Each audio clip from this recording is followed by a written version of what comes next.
welcome back. Tonight's chapter is long, intense, and full of sharp turns, some dark, some redemptive.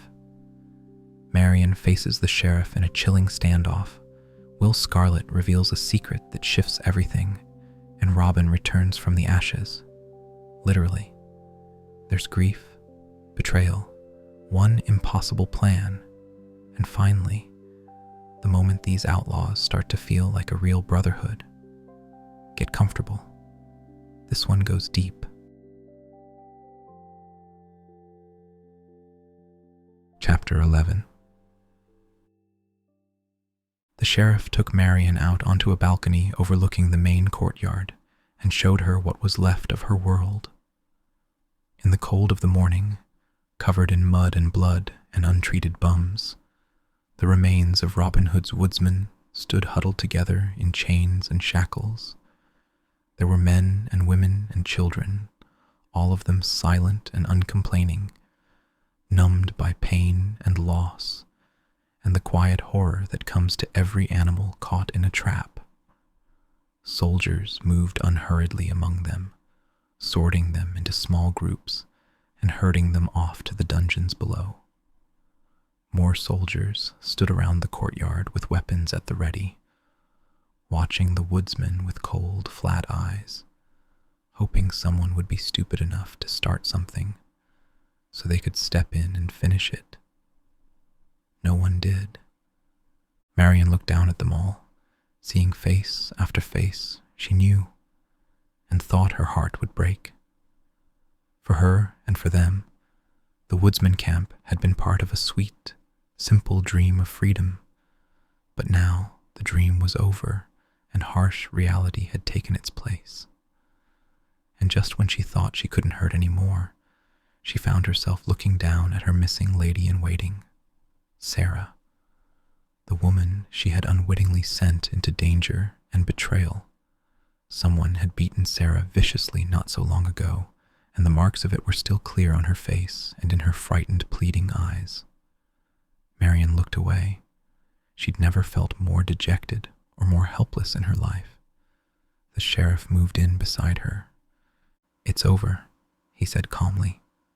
"The day of the woodsman is now a thing of the past. Today I have returned justice to this county." He paused and looked at Marion as though expecting a response, but she had nothing to say. He smiled slightly and looked out over the prisoners gathered below. "I've decided to hang 10 of the ringleaders as an example.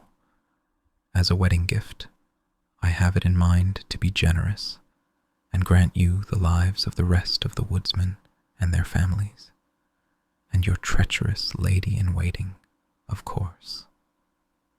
He gestured for the soldiers below to separate the children from their parents and herd them into a small group below the balcony. The children went quietly where they were pushed, eyes empty and downcast. One small girl reached up to hold a soldier's hand trustingly. Marion swallowed quickly and fought to keep her face calm and her voice steady as she turned to face the sheriff. "And who exactly am I supposed to marry?" "Search your heart, Marion," said the bishop, stepping out onto the balcony to join them. He glanced briefly at the woodsmen below, grimaced fleetingly at their filthy condition, and smiled charmingly at Marion. "Would not a union between you and the House of Nottingham offer renewal, a chance to heal the wounds of this land?" Marion looked at him with such contempt that the bishop fell silent and looked away, unable to meet her fierce, accusing gaze. Marion smiled humorlessly. Only one man truly cares about the wounds of this land, the same man who was doing his best to heal them. Robin Hood.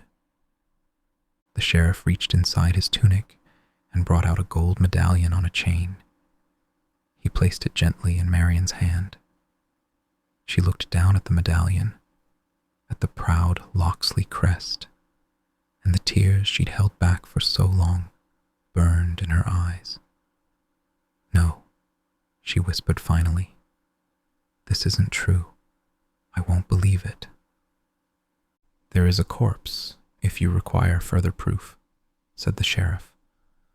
I'm afraid it's burned quite horribly, but you can view it if you must.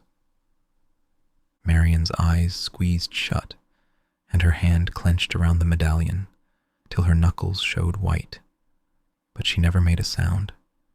I'm truly sorry, Marian, said the sheriff. I had no quarrel with Locksley till he went against me. He was strong and brave, a worthy opponent. I like to think that in another time and place we might have been friends. But instead, he wasted his life on foolish dreams and hopeless fancies. How many more lives would you waste? He waited, but Marian had no answer for him. He took her firmly by the hand and led her back inside, down passages and stairways, and finally out into the courtyard, where the children were still waiting with their guards. The sheriff gestured easily at them. So beautiful, so full of life, so beautifully unaware of how short and precarious life can be. He squeezed her hand gently. Marian, our bonding could allow these children to grow up as our allies. You must understand, I cannot allow them to grow up as my enemies. He waited patiently for a response, but Marian only stared at the children, as though he weren't there. The sheriff took her chin in his hand and turned her head around to face him.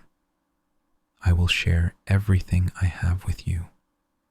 I will only hear a yes. Marian's jaw tightened, and though she was looking at the sheriff, her eyes were still full of the children. Very well, my lord. I have no choice. Yes. The sheriff smiled and released her chin and turned to the bishop, who had just joined them, puffing slightly from the exertions of the stairs. Ah, my old friend, take the Lady Marian to her chambers and see to her comfort. I'm sure in time she will come to see the benefits of our betrothal. The bishop extended a hand to Marian, but she swept past him and strode back into the hall in a fast walk that was almost running, as though if she could only move fast enough, she could leave it all behind her. She still held Robin's medallion tightly in her hand, and she whispered his name once as she left the light of the courtyard behind her and plunged into the gloom of the castle. In what was left of the woodsman's camp, a cold breeze moved slowly across the clearing, disturbing the dark ashes and stirring the occasional curl of acrid smoke. Blackened corpses lay everywhere, some still reaching out charred, stiffened hands, begging blindly for help that never came. The huts of the village were nothing more than scorched frames and blackened timbers, dead houses for dead men, and everywhere the smell of burned meat. Little John, Azeem, and Friar Tuck wandered through what was left of the camp, searching for some trace of life, some sign, something to give them hope that not all was lost, something to give them a reason to carry on living. But everywhere they looked, there was only death and destruction and the end of dreams. Little John stopped suddenly and knelt down to pick up a half-burned but still distinctly carved bow. Robin, he said softly. The others nodded. It was almost a prayer. He shook his head sadly, looked up, and his heart missed a beat as a dark figure stepped out of the trees to face him. Little John rose quickly to his full height, holding his staff out before him, ready to fight. And then he realized who was standing before him, and his blood ran cold. Dear Lord, what have I called up? Robin, I pray you, return to your rest. Robin smiled tiredly. I'm no spirit, John, though I might have been, had a branch not broken my fall. If the sheriff thinks me dead, he might show mercy to my people. Little John laughed suddenly and crushed Robin to him in a fierce bear hug. It wasn't just the sheriff who'd given you up for dead. I should have known you'd survive, no matter what the sheriff brought against you." As John released him, Robin looked about him, taking in the carnage and destruction that was all that remained of what had so recently been a thriving community. "Better perhaps if I had died. I'm the cause of all this." Little John put an arm across his shoulders and gently pulled him away. "Come, a few of us are still safe. Seeing you alive will raise their spirits." They led Robin off into the trees, but though they turned their backs on the dead camp, it still traveled with them, in their hearts. In a dungeon deep under Nottingham Castle, the 10 woodsmen marked for death stood chained to walls encrusted with dried blood and grime. They stood quietly, far beyond protesting their pain or condition. Putrid water lapped about their ankles, and sometimes things moved in it, though mostly it was too dark to see what. A rat swam past Will Scarlet, and he kicked at it listlessly. "Leave it alone," said a voice from the dark. "That's our dinner." A few of the woodsmen managed some kind of chuckle, but it was a quiet, lost sound in the gloom. They all knew that none of them would ever leave this dungeon again, save to visit the torturers or the gallows. Their deaths had already been decided. All that remained was when and how. The only hope they had left was that it would be quick. A heavy key turned in a lock, and the woodsmen looked in the direction of the sound as they heard heavy bolts being drawn back. A few of the woodsmen tried to stand straight despite their chains, but most were too beaten down even for that small show of defiance. The door swung open, and the woodsmen had to tum their heads away as light from blazing torches filled the dungeon, pushing back the darkness. The sheriff stepped down into the filthy water, with only the faintest of grimaces, and looked unhurriedly about him as 6 guards spilled into the dungeon on either side of him. The sheriff never had believed in taking unnecessary chances. Even a chained animal can be dangerous, especially when it knows it has nothing left to lose. He strode over to the nearest woodsman and smiled down at him. "Would you prefer pain or death?" The woodsman looked at him steadily, eyes still half closed against the harsh new light, but neither his chains nor his squalid condition could detract from his dignity as he faced his tormentor. "Give me death," he said flatly, and there was a growl of agreement from the other woodsman. The sheriff pretended to consider the matter for a moment, and then nodded to his guards. "Torture him." The guards unlocked the woodsman's chains and dragged him away, ignoring his struggles and curses.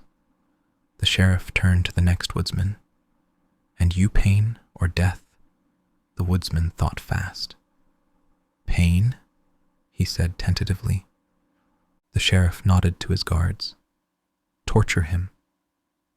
He stepped back and smiled round at the watching woodsman as the second man was dragged away, kicking and screaming.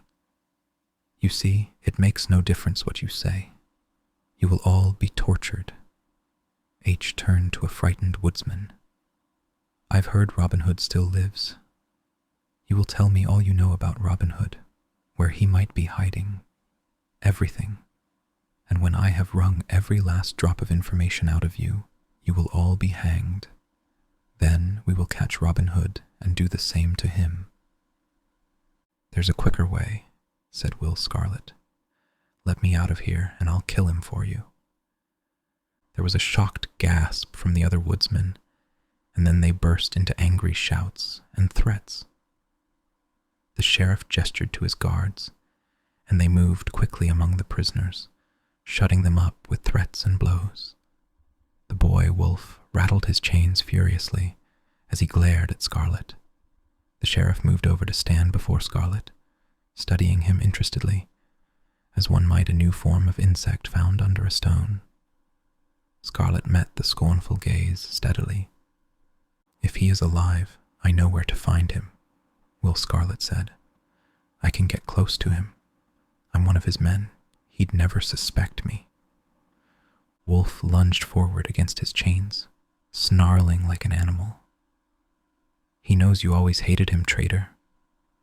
One of the guards shut him up. The sheriff ignored him, his gaze fixed on Scarlet.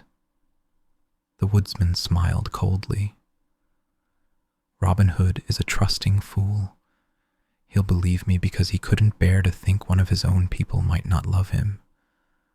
But even if he doesn't, he'll just kill me, and you'll have lost nothing. The sheriff drew his sword and moved in close. Scarlet tried to shrink back against the unyielding wall as the sheriff pried his mouth open and delicately slid the tip of his sword between Scarlet's teeth. If you fail, said the sheriff calmly, and Locksley doesn't kill you, I will personally cut out your lying tongue. He withdrew the blade, but did not sheath it. Scarlet swallowed dryly and tried to smile. If I succeed, I want my freedom and the bounty on his head. Of course, said the sheriff. He turned to his guards. Torture him. He smiled at the stunned Scarlet with mock apology. It will look better. He laughed softly as the guards unlocked Scarlet's chains and dragged him away, and the cold, ugly sound seemed to echo on in the dungeon even after he was gone. The day passed, and the night and dawn broke again over Sherwood as Robin filled in the last but one grave. Exhausted beyond pain or tiredness, kept moving only by grim determination and the guilt that gnawed constantly at his thoughts, Robin Hood patted down the dirt on the low, raised mound and straightened up slowly to look about him. The clearing had been turned into a cemetery. Graves without number filled the open space where once a village had stood, full of life and laughter and hope. Friar Tuck moved slowly among the mounds of earth, planting crude crosses made from the blackened wood of burned-out huts. He muttered a blessing over each cross, adding the proper name in the few cases where the body had been undamaged enough by fire to be identified. There weren't many names. The fire had been widespread and unforgiving. None of the dead Celts were buried in the clearing. They had been dragged out into the woods and left to rot. Robin leaned on his shovel and allowed himself a few moments' rest. The early morning mists hung across the clearing like a shroud, giving the graveyard an almost peaceful look. But Robin knew better. There would be no peace for anyone lying in this ground as long as their deaths went unavenged. He heard footsteps and looked up to see Azeem approaching, carrying Duncan's body in his arms. Robin nodded to Azeem, and the Moor lowered the dead man gently into his waiting grave. My pride brought us to this, said Robin quietly. No, said Azeem. You gave these men pride. You gave them a life worth fighting for. Robin looked down at Duncan in his grave. The old man looked small and vulnerable, like a broken toy. I was a fool to let him leave, and a bigger fool for thinking I'd planned it all so perfectly. Azeem looked at Robin steadily. I once heard a wise man say, there are no perfect men in this world, only perfect intentions. Robin took in the Moor's calm, forgiving face and swallowed hard, fighting for control of the emotions that were tearing him apart. You were an honor to your countrymen yesterday, Azeem. You fought better than 20 English knights. He lifted his shovel, but couldn't bring himself to drop earth on his old companion. Azeem reached out and took the shovel away from him. I will do it, Get some rest, my friend. Robin nodded slowly and walked unsteadily away. After a while, he came to a slow-running brook, a little way beyond the clearing. He knelt down beside it and splashed the icy water across his face and the back of his neck. The shock snapped him fully awake for the first time that morning, and he knelt there, gasping for breath. It was well past time he started using his wits again. He'd been running on raw emotion ever since the attack, but now it was time once again to take up his responsibilities as the woodsman's leader and start working out what the hell he was going to do to put things right again, if there was anything he could do. He stared unseeingly at the water before him as he brooded, and then suddenly realized there was another reflection in the water apart from his own. He looked up quickly and gaped at the figure standing beside him. "Getting careless, Robin," said Will Scarlet. "There was a time I wouldn't have been able to sneak up on you like that." Robin scrambled to his feet, grinning broadly. "Will, I thought you'd been taken." "I was," said Scarlet. "Then how did you escape? I promised to kill you." The words seemed to hang on the quiet morning air, heavy with intent and unspoken emotion. Scarlet looked past Robin, and Robin turned to see Little John standing behind him. The giant woodsman glared at Scarlet. "I'll wring your scrawny neck, Will Scarlet. Bull, fetch us a rope." "No," said Robin sharply. "There's been enough killing here." "It'll never be enough," said John. "Not as long as traitors like this are still alive." He grabbed Scarlet by the shoulder and hauled the unresisting woodsman back into the clearing to show him the many graves. Azeem was just finishing tamping down Duncan's grave. He looked curiously at Scarlet, who stared impassively back. Bull and Fanny appeared in answer to John's shouts and glared angrily at Scarlet. Tuck stared at him with icy contempt. Little John shook Scarlet roughly by the shoulder. "No one escapes the sheriff's dungeons, not unless they're lining their pockets with the sheriff's gold." "Search him," Fanny snarled. "He'll have a blade hidden on him somewhere." Bull nodded agreement, his sword in his hand, ready for Scarlet to try anything. Scarlet looked unflinchingly at his accusers and said nothing. John patted Scarlet down roughly and then pulled open his shirt. Everyone gave some kind of gasp. Scarlet's chest was covered with a vicious tracery of barely healed cuts and fresh bumps. John let go of Scarlet's shirt, and he adjusted it to hide his wounds with a kind of dignity. "Damn me," whispered John. "Let him speak," said Robin. Scarlet looked briefly at each face in Tum, and when he spoke, his voice was eerily calm. "I bring a message from the Sheriff of Nottingham. 10 of our men are to be hung in the city square on Saturday, at high noon." "What about my boy?" said Fanny.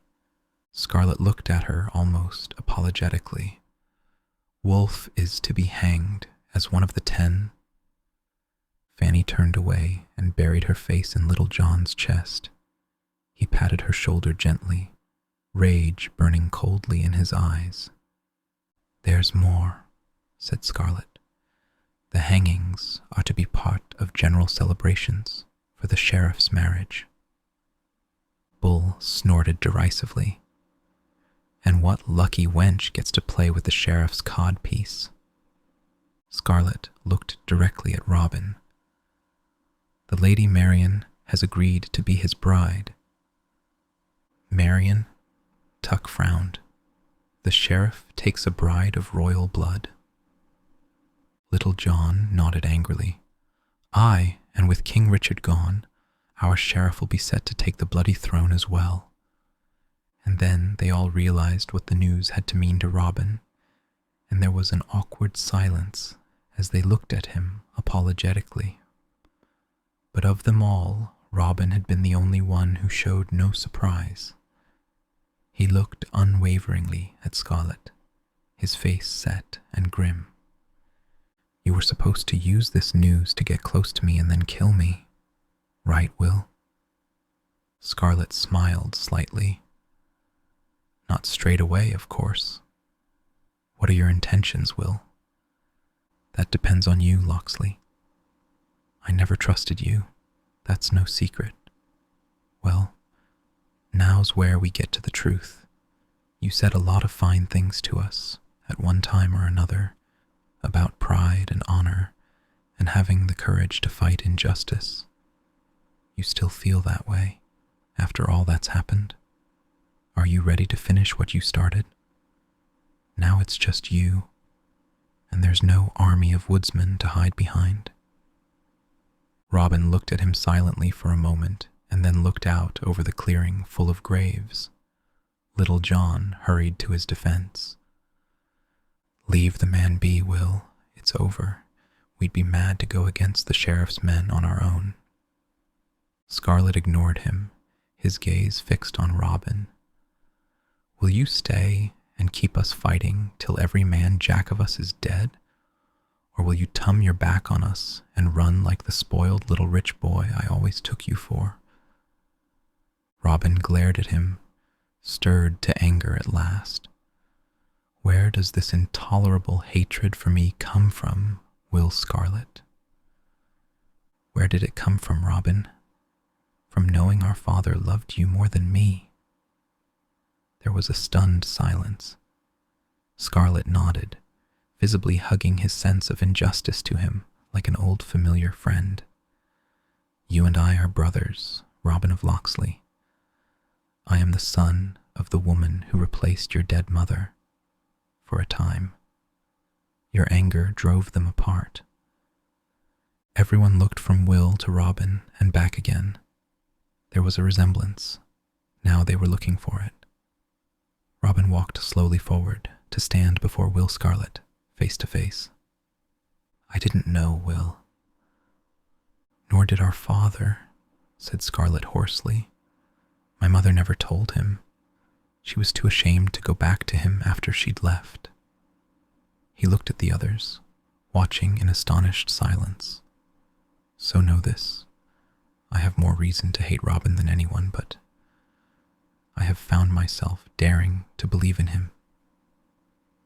Robin hugged Scarlett to him, and the two men stood locked in a fierce embrace, trying to crush away the years that had separated them.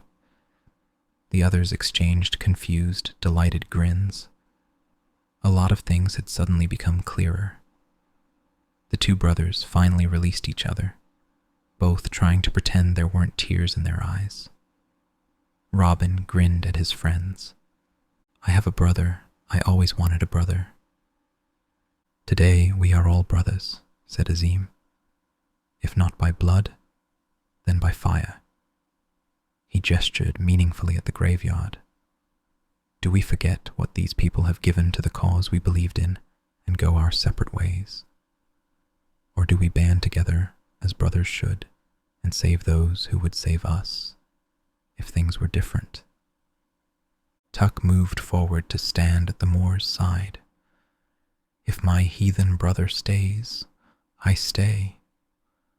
"Aye," said Bull, "brothers together to the end." Little John laughed and shook his head. "Bloody hell, we're all bloody in." Robin looked around at all the grinning faces and smiled proudly in return. "The game is not yet lost, my friends, not till we write finish to it." In the dungeon under Nottingham Castle, the 10 condemned woodsmen hung limply in their chains, resting from their torture, waiting for it to begin again. None of them had been spared the whips or the knives or the hot irons, not even the boy wolf. In the dark, some moaned, some prayed, and some sobbed openly. No one spoke against them, and whether they had talked of Robin or not was a matter for their own consciences and no one else's. From outside, faint but clear, came the sound of gallows being built. Wolf bit his lip to keep from whimpering and stared up at the thin chink of light set high up on the wall. It wasn't large enough to be called a window, but it was the only light there was. The light was growing dim as the evening drew on, and as the light disappeared, Wolf's hopes went with it. He'd known he was going to die with the others, but he hadn't really believed it till now. He'd hoped his father would come to rescue him, or Robin, but deep down he had no doubt they were both already dead. Maybe he'd meet them again after he died, and they could live together in some forest in heaven. He was scared, but to his surprise he found he was mostly scared that he wouldn't have the strength to go to his death with dignity. He didn't want to break down in front of the crowds and be dragged to the gallows screaming and crying. That was what the sheriff expected, and Wolf was damned if he'd give the bastard that satisfaction. He was a woodsman and proud of it. He clutched his wooden crucifix with bloody fingers and wished he knew some proper prayers. Lord, this is Wolf. If it be your bidding that this be my last night of life, Lord, I pray you, give me the pluck to die proud, and look kindly on my family and the young ones. He couldn't think of anything else. He watched the last of the light disappear from the narrow chink high up on the wall, and darkness closed slowly in around him. The sheriff strode happily about his private chambers, feasting his eyes on the recaptured gold that lay strewn in great treasure chests about his room. Every now and again he dipped a hand into the mass of gold coins and stirred it slowly, enjoying the feel of the heavy gold as it pressed against his fingers. A roomful of gold, 10 woodsmen to hang, and Marian, his promised bride. What more could life offer, apart from the throne of England? And he'd get round to that in time. His chief scribe hurried around behind him, cowed and utterly subservient, ever since the sheriff had had his tongue cut out. He scribbled quickly on a writing slate and tugged timidly at the sheriff's sleeve. The sheriff looked down, read what was on the slate, and smiled at the sweating scribe. My bride-to-be is overwhelmed with happiness. Thank you for asking. All is well. I have most of my wealth back. Robin Hood is defeated and almost certainly dead, and the barons have pledged me their support as king. All is well, just as predicted. He leaned against the wall, looking with satisfaction at his riches, and hugged himself with barely contained delight. All his, fine raiments, fine furniture, fine walls. The sheriff grinned and ran his hand across the wall at his side. And then he looked down, puzzled, as his fingers stumbled over a small hole. He examined it closely, his puzzled frown deepening into a scowl, as he realized the hole had been deliberately camouflaged as part of the wall's design. He spun round and glared at the scribe. Have you been spying on me, you little toad? The scribe shook his head vehemently and dropped to his knees before the sheriff.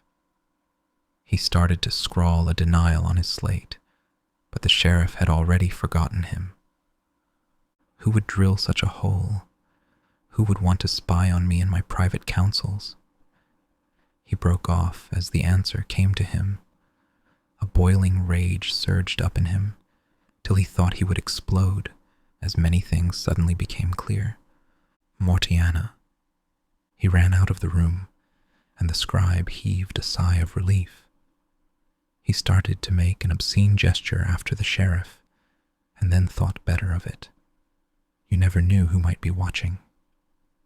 The sheriff fumed and muttered angrily under his breath as he made his way down the dimly lit corridors and stairs into the depths under Nottingham Castle, his rage growing hotter and more intense the nearer he got to Mortiana's domain. He finally burst into her chamber and glared about him into the gloom. "Mortiana, where are you? Damn your eyes!"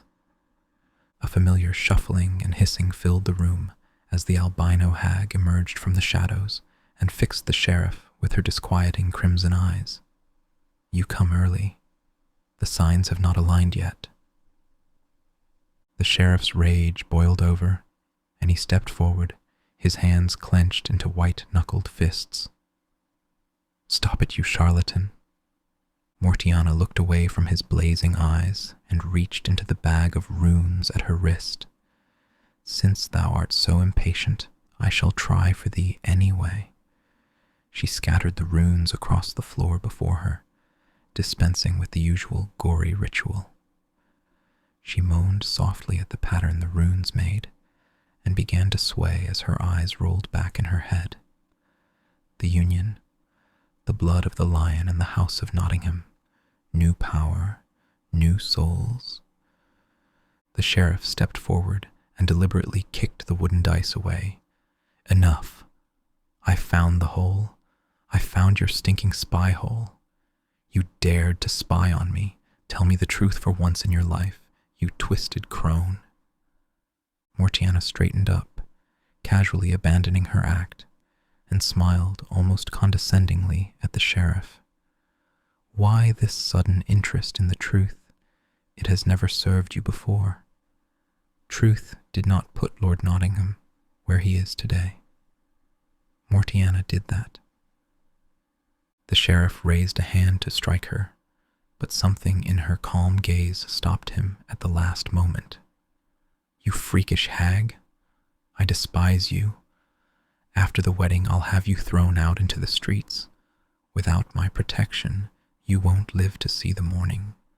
The people will tear out your black heart and bum it."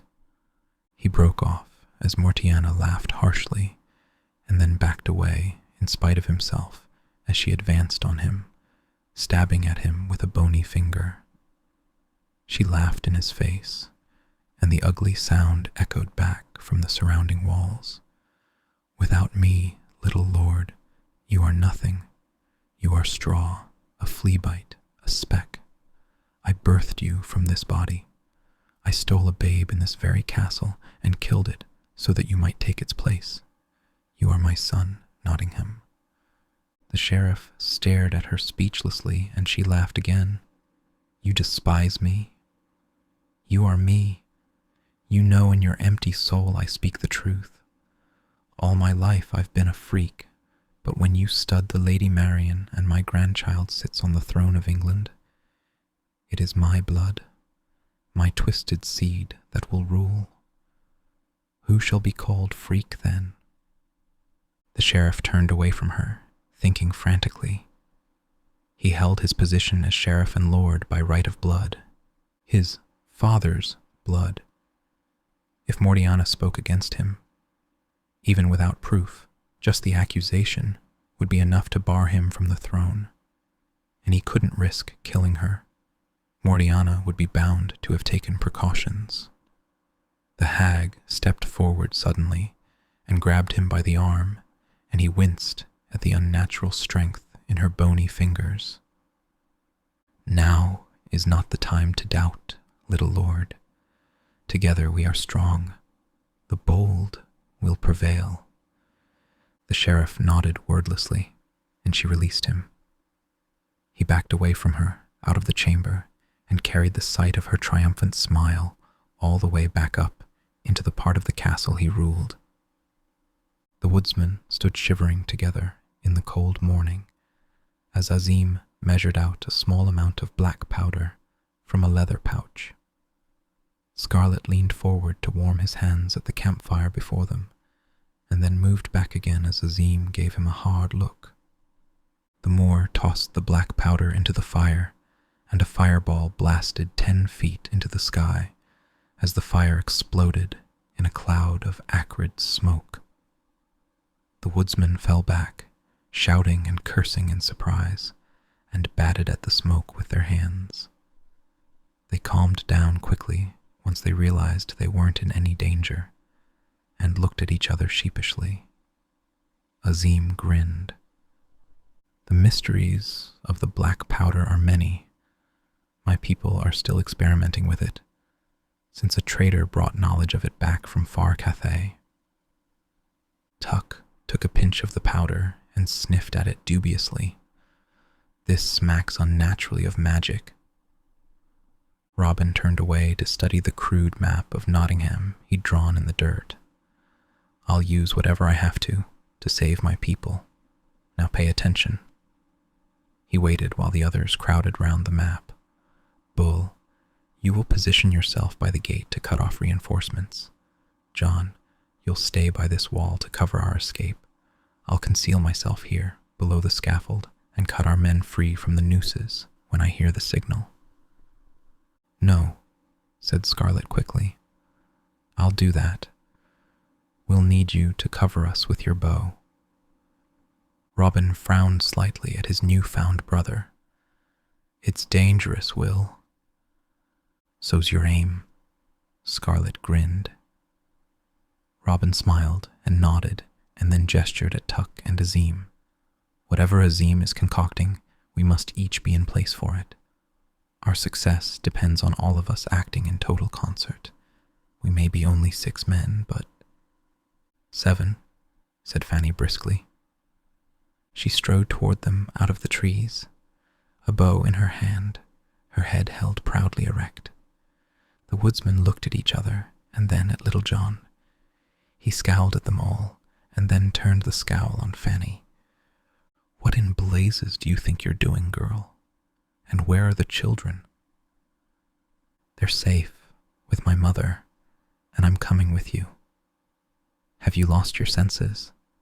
You're in no shape to be coming with us. Not after all you've been through. You've been hurt bad, girl. Fanny sniffed.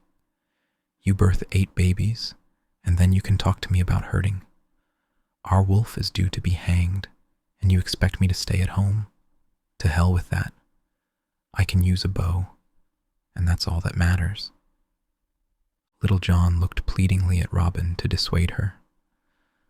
Robin looked thoughtfully at Fanny's determined chin and nodded to her.